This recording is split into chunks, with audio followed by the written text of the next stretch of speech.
What is good, everyone? Welcome to the channel. My name is Paul and I make videos about Japanese society, life, and culture from the viewpoint of a long-term foreign resident. I've been in Japan for 18 years now, and today I would like to talk about a trend that has been going on in Japan for a while. It started before the corona pandemic, went on a short hiatus during it, and now is back in full swing. That is people who go out into the countryside and buy old abandoned Japanese houses called akiya and set about refurbishing them.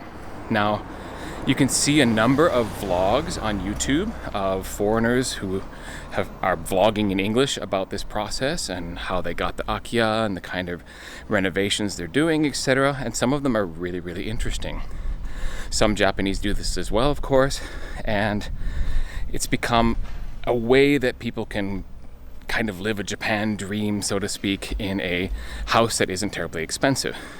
If you're not familiar with akiya and the whole idea behind them or why they exist and why they're so cheap, I'm going to give a brief background to start at the beginning of this video, but after that I'm going to get into a particular issue that I have not heard any of these vloggers talk about. I've watched a number of videos and have not seen this issue addressed, and even in Western English media where they've talked about the akiya buying and refurbishing phenomenon that's happening in Japan, haven't mentioned this particular issue either. And so I just want to bring it up, and I think it's important to be talked about. So first, let's begin with a basic rundown of what akiya are and why they exist and why they are a popular trend of something to buy. Akiya, as I mentioned before, are essentially abandoned houses. The vast majority of them are in the countryside, and that has entirely to do with Japan's demographics and migration to the cities. So elderly Japanese are, Japan is increasingly an elderly country, and the elderly people die off, leave their homes, and the children have all moved to the big cities like Tokyo, Yokohama, Osaka, etc. And so the countryside is, in many respects, a dying place. It's a dying area. And as such, there are these houses that get left abandoned. And very often you can get them for incredibly cheap. In fact, there's websites dedicated to finding and listing akiya specifically, like Akiya Bank, for example, is a website. And I'll link it below if you want to check it out. But the allure, of course, is that these properties are very inexpensive, and in some cases famously listed on Western media sites as being free. Now, places that are really inexpensive or free tend to come with a caveat that you have to live there. These communities are wanting people to move in and increase the population and basically recreate the community of people who are going to pay local taxes and support local businesses, etc., keep local traditions alive. So in general, they try to discourage or even prevent people from buying these places just as vacation homes, because they want people to actually live there. Now, if you were to go through the process of buying one of these akiya, and I won't get into the main details of that, but of course, the price tag that's going to come in addition to whatever you pay for the house itself is making it livable. These places are going to need refurbishment. They're going to need fixing up. That can include things such as removing extensive mold damage, because Japan is a very wet and rainy country. Termite damage. In a lot of cases, there's going to be very, very old plumbing and electrical wires running through the place, so you might have to replace some of that things.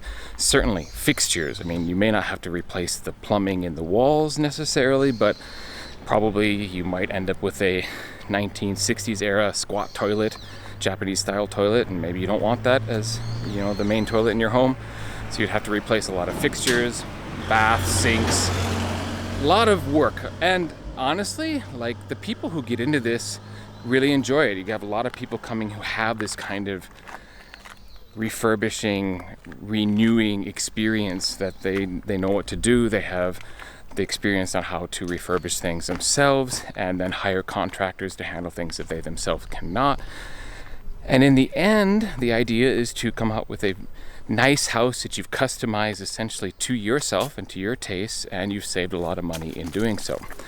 And I do not judge that at all. In fact, I will actually admit that this was something that I thought about in the past, that I thought maybe that would be the way to go in terms of finding a permanent house to live in Japan. I love the countryside, so that's no problem. If you've watched my videos before, you know this. I love the countryside. I'd rather be living out here than in Yokohama, where I actually do live. But the refurbishment issue is actually tied to the big issue that I'm going to bring up in a moment. That said, I still kind of have this dream in the back of my head of getting a really old farmhouse or machiya townhouse that was built, 150, 200 years ago. You see these beautiful stately kominka or machiya in Kyoto, etc. And I still kind of harbor this dream that I could own something like that in the future someday.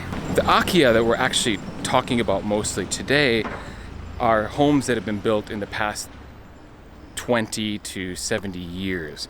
And so we're talking homes that were built in the 1950s, 60s, 70s, 80s, even the 90s. And that's a very different thing than talking about a 200-year-old farmhouse, for instance. Now, there is a reason why I would still be interested in the older ones, but not interested in these newer kind of what we say Showa era homes in the 60s, 70s, 80s. There's a very specific reason, or rather a very specific day, in which my idea of purchasing one of those type of akiyas died.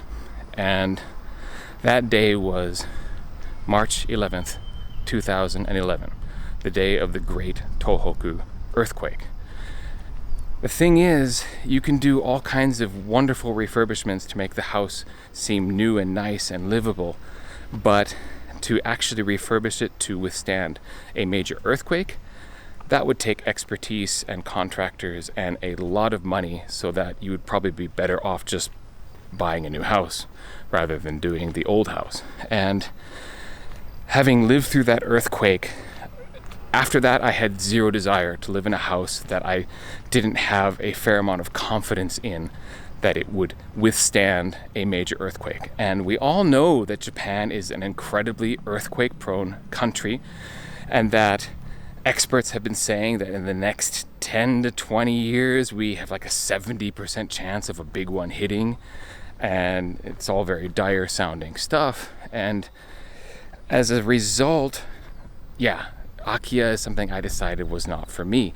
And I honestly wonder about this issue because, as I mentioned earlier, I haven't heard any of these vloggers ever bring up the earthquake issue. None of the articles I've read in English have talked about earthquakes as a consideration. And so I wonder if they just don't want to talk about it, or they haven't really deeply considered it. And I kind of suspect it might be the latter, because I lived through the March 11th earthquake. I was here, but that's 12 years ago. And when you watch these vlogs on YouTube, you get a lot of people who are like, well, we moved here from Vancouver and we lived in the city for 3 years and decided we wanted to get an akiya and try it out. Or, oh, we were living in Thailand and we decided we wanted to try Japanese countryside living, and so we moved here and we bought this akiya and we're refurbishing it now.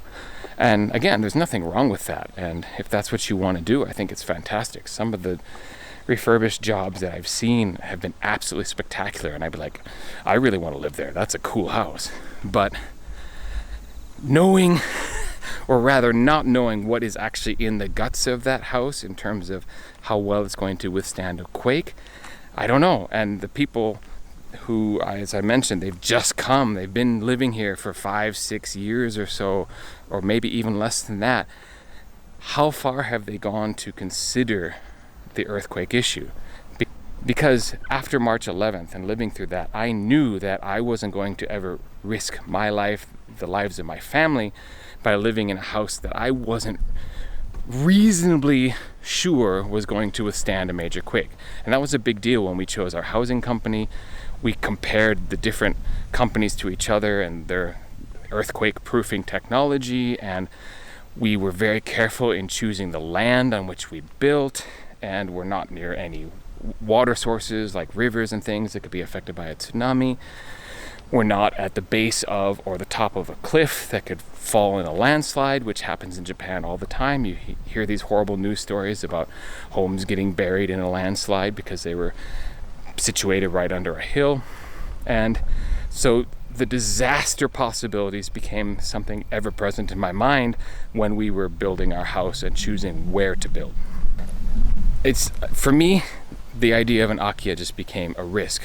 Now with those incredibly old kominka and machiya, a lot of those were built in an era with big, sturdy, heavy wooden beams.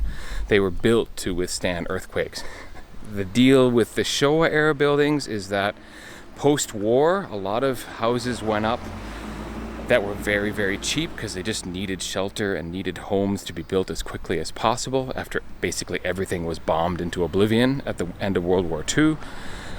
And it sort of began this culture of cheap, quick construction style, lots of cutting of corners.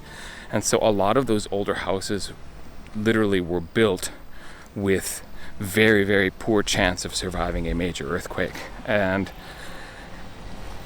yeah, again, I'm not judging anyone. Your desire to save some money and you love to refurbish old buildings and you want to do an Akiya thing, that's fantastic. And like I said, I've really loved looking at some of the beautiful ones that I've seen, but it's just not for me. And I wanted to kind of make this video today as kind of a public service announcement that if you were thinking of doing an Akiya, the earthquake issue is one that you honestly should take into account when you think about going forward with that or not.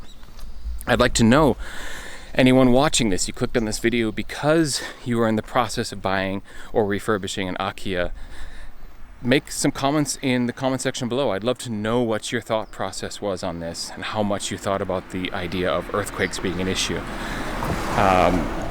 I honestly don't know. I don't know anyone personally who's doing this. I can only judge from people who've been vlogging online, which of course is a very small percentage of people who actually do this.